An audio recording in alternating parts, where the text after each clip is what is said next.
जो टैंकर है वो मौजूद है, रेस्क्यू अमला भी मौजूद है, लेकिन मैं आपको बता दूं जो आज ये बाजार बंद था जिसकी वजह से कोई जानी नुकसान अभी तक बनाया जा रहा नहीं हुआ। और शेख अंसर बिल्कुल जो है आग करने के लिए जो है घरों में पानी मुहैया करने वाले टैंकर है उनको बनाया गया।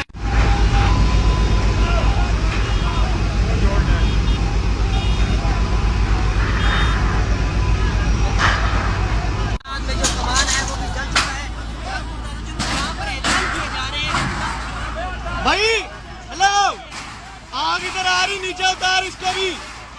हेलो, वो आग इधर आ रही, नीचे आ जाओ।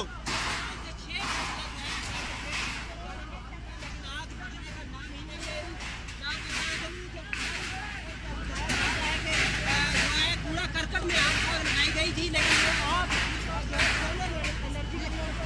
चलने दे, चलने दे,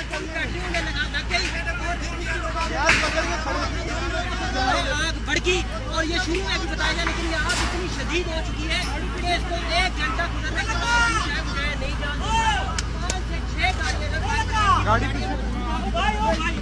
केबल उतार दे, केबल उतार दे, गाड़ी चल रही है, केबल उतार दे।